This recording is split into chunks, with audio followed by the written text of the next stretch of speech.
All right, welcome back, everybody. So, today we are going to finish our journey with Beowulf. Now, since we're reading selections, there's actually a huge chunk of the story that we're skipping. So, at the beginning of today, I'm going to give you sort of a little summary of what happened, and then we'll jump into the story. So, what you need to do is go into your let me check real quick, week 8 in Schoology, open up Beowulf Battle with Fire Dragon, and you can either download it and have it as you read along as you watch the video, or you can see it into Schoology. Okay? So, you ready? Here we go. Now, here's what's happened. In between when Beowulf left after fighting Grendel's mother, and he gets all the treasure and the glory and everything else from King Hrothgar, right? Beowulf goes back home to his own king, Hygelac, and he's showered with treasure and he's a national hero. And then time passes, Hygelac dies, and Beowulf becomes the king. And he's a pretty good king from all accounts. But as he gets older, of course, he's battling less and less. He's less involved in the day-to-day, fighting that it takes to maintain his kingdom. And what he's not realizing is that there's elements in the kingdom which are starting to break apart. Okay? And one day, one of his guys in the kingdom goes into a mound of treasure. Remember, they bury their warriors with treasure, right? So he goes into a really, really old mound and he steals some gold. The problem is that gold belongs to a dragon. And the dragon gets mad and starts destroying Beowulf's kingdom in revenge. And Beowulf has to step up and handle this, right? So Beowulf dons his armor, he gets his sword, and he gets a bunch of guys together just like before, and they're going to go out and battle this dragon. But this battle is different. This battle has the feel of doom about it from the very beginning. Okay? So we're going to pick up in the PDF, and it's picking up in the middle of a sentence. You ready? Then he said farewell to his followers. The he here is Beowulf. Each in his turn for the last time. So already at the very beginning here, Beowulf kind of knows he's going to his death in this battle. He knows he's not coming home. I'd use no sword, no weapon, if this beast could be killed without it, crushed to death like Grendel, gripped in my hands and torn limb from limb. But his breath, the dragon, will be burning hot. Poison will pour from his tongue. I feel no shame with shield and sword and armor against this monster. When he comes to me, I mean to stand, not run from his shooting flames. Stand until fate decides which of us wins. So here he's not bragging and saying, I'm going to fight this. He's not that young man that he was. He's going to go, he's going to stand firm, he's going to fight the dragon, but he's pretty sure he's not coming home. And he's saying, I don't feel any shame in, using armor against a fire-breathing dragon. My heart is firm, my hands calm. I need no hot words. Wait for me close by, my friends. We shall see soon who will survive this bloody battle, stand when the fighting is done. No one else could do what I mean to here. No band but me could defeat this monster. So there is a little bit of bragging. And this dragon's treasure, his gold and everything hidden in that tower, will be mine, or war will sweep me to a bitter death. Okay, so the choices really are here. Gold or dead. And you notice he's like, stay by me, close friends, stay here. Doesn't that remind you of the New Testament when Jesus says to his friends, stay by me while I go into the garden to pray, right? And if you remember what happens with them, they all fall asleep, right? And they basically abandon him. Use that as foreshadowing. Then Beowulf rose, still brave, still strong, and with his shield at his side and a mail shirt on his breast, strode calmly, confidently toward the tower under the rocky cliffs. No coward could have walked there. And then he, who'd endured dozens of desperate battles, who'd stood boldly while swords and shields clashed, the best of kings, saw huge stone arches and felt the heat of the dragon's breath flooding down through the hidden entrance, too hot for anyone to stand, a streaming current of fire and smoke that blocked all passage. And the Geats' lord and leader, angry, lowered his sword and roared out a battle cry, a call so loud and clear that it reached through the hoary rock hung in the dragon's ear. So he knows he can't actually go into the tunnel because it is, well, full of smoke and too hot.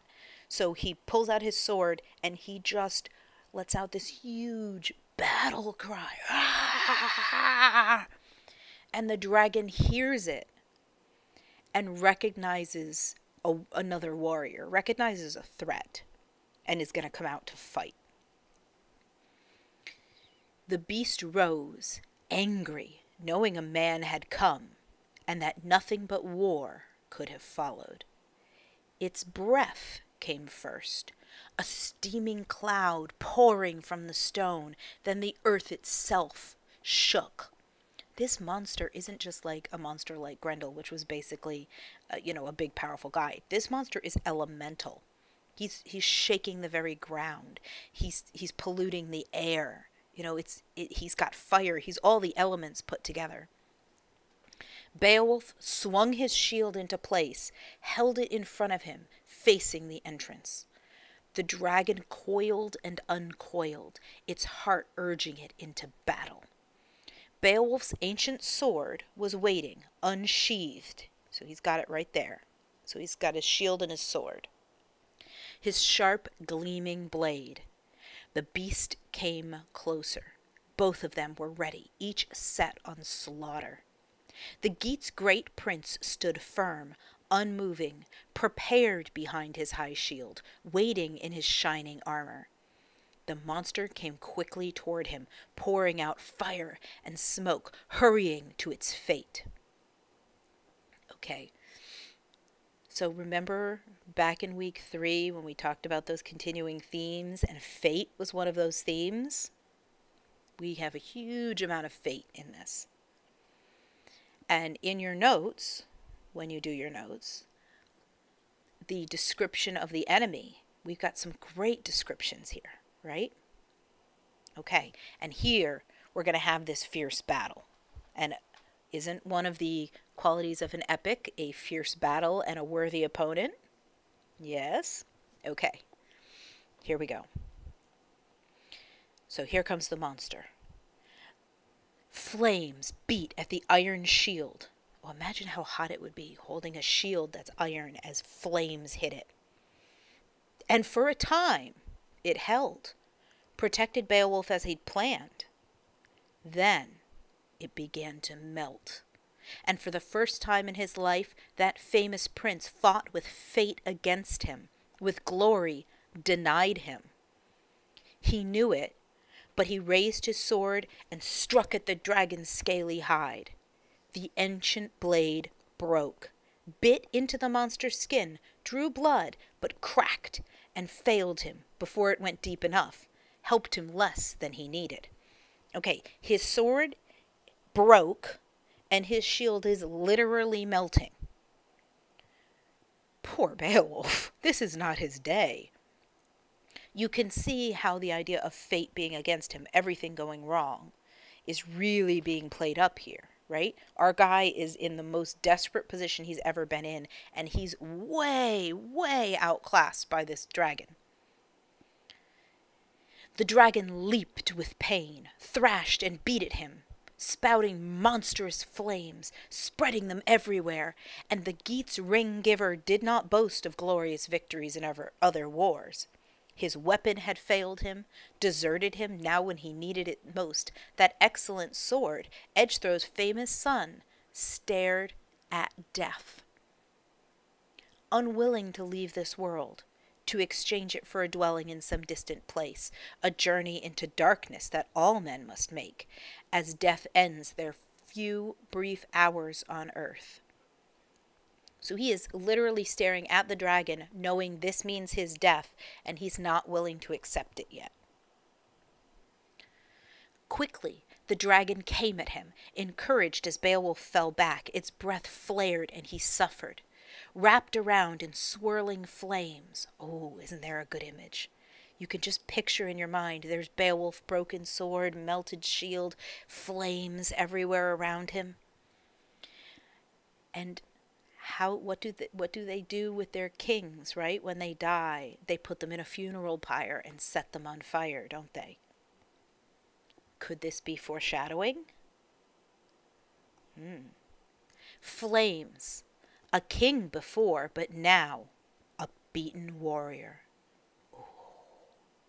None of his comrades came to him, helped him. His brave and noble followers, they ran for their lives, fled deep in a wood. Ah, you were right. That foreshadowing, that his supporters weren't going to stick by him. They see him battling this dragon. Everything's broken. There's fire everywhere. And what do? They don't run in to help him. They run away. And only one of them remained, stood there, miserable, remembering as a good man must what kingship should mean. So one guy stays, and he's watching this, going, what do I do? What do I do? I have to help him, right? Kinship, like family, loyalty. Okay, now we're going to hear about this one guy. His name was Wigloff. He was Wexton's son, and a good soldier. His family had been Swedish once. Watching Beowulf, he could see how his king was suffering, burning, remembering everything his lord and cousin had given him, armor and gold and the great estates Wexton's family enjoyed. Wigloff's mind was made up. He raised his yellow shield and drew his sword. Okay, so Wigloff is going to go into battle to help Beowulf. Everybody else ran away, but Wigloff stayed. Now, they didn't run far. They ran back into the woods and were leaving out a chunk here. But basically, he turns around and yells at them. All these cowards. I mean, I don't blame them. Giant. Their king is on fire. I'd be scared too. But they're warriors, right? You're supposed to be loyal to your king. So, he turns around and he yells at the guys who have run into the woods. And Wigloff, his heart heavy, uttered the kind of words his comrades deserved. I remember how we sat in the mead hall, drinking and boasting of how brave we'd be when Beowulf needed us. He who gave us these swords and armor. All of us swore to repay him when the time came, kindness for kindness, with our lives if he needed them. He allowed us to join him, chose us from all his great army, thinking our boasting words had some weight. Believing our promises, trusting our swords, he took us for soldiers, for men. He meant to kill this monster himself, our mighty king, fight this battle alone and unaided, as in the days when his strength and daring dazzled men's eyes. But those days are over and gone, and now our Lord must lean on younger arms, and we must go to him, while angry flames burn at his flesh, help our glorious king. By Almighty God, I'd rather burn myself than see flames swirling around my Lord. And who are we? Who are we to carry home our shields before we've slain his enemy and ours, to run back to our homes with Beowulf so hard-pressed here? I swear that nothing he ever did deserved an end like this. Dying miserable and alone, butchered by this savage beast, we swore that these swords and armor were each for us all. So he is really letting these guys have it, right? You boasted in the mead hall that you were going to be awesome and you were going to do great deeds and you'd lay down your life for your king, and yet you just ran away. Our king meant to fight this guy, but he needs our help, and where are you? Are you just going to go home and leave our king here? Get over here, right? But none of them come back. None of them come back, and Wigloff is left to help by himself. You ready? Okay, so he runs in, and while Beowulf is fighting off the dragon, Wigloff gets a lucky hit in, right under the dragon's neck. But while he's doing that, the dragon bites Beowulf on the neck, and the dragon poisons Beowulf. So Beowulf is dying alongside the dragon.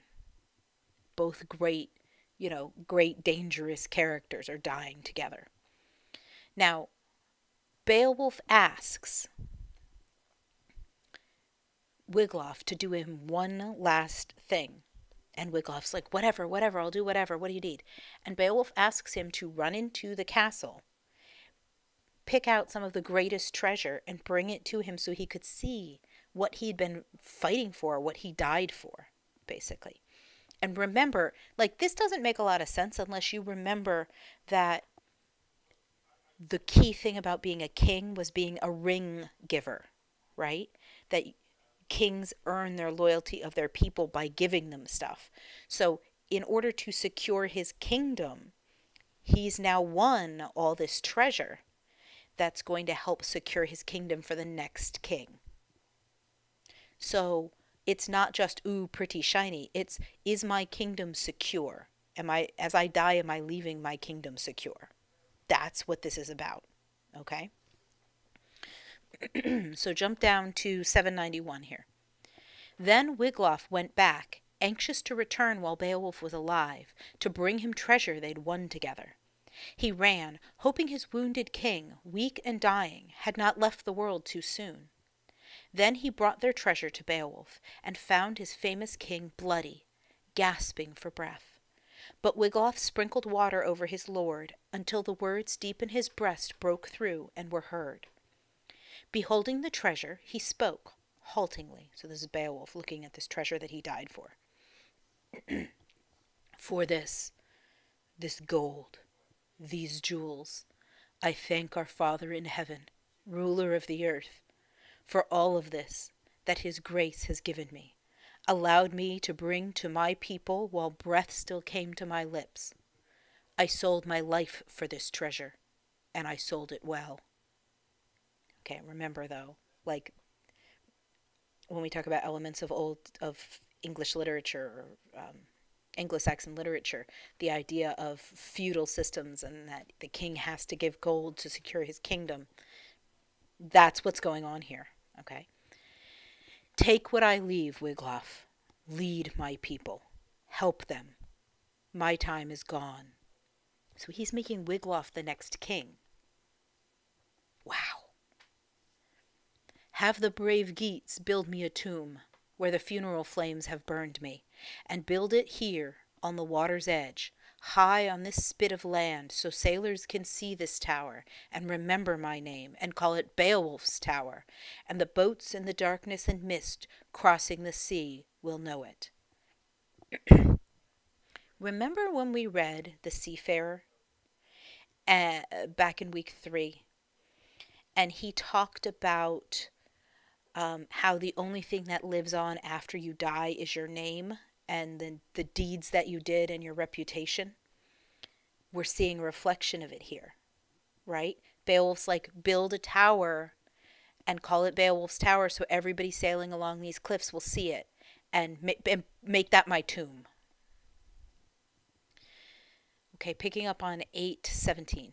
And then that brave king gave the golden necklace from around his throat to Wigloff, gave him his gold-covered helmet and his rings and his mail shirt, and ordered him to use them well.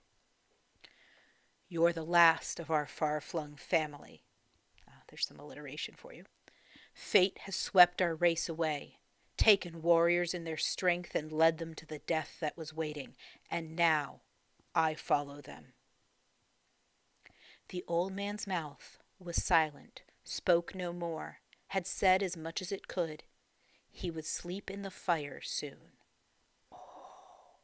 The idea that your funeral pyre and you're sleeping in the fire. Ooh, it's such a good image. Okay.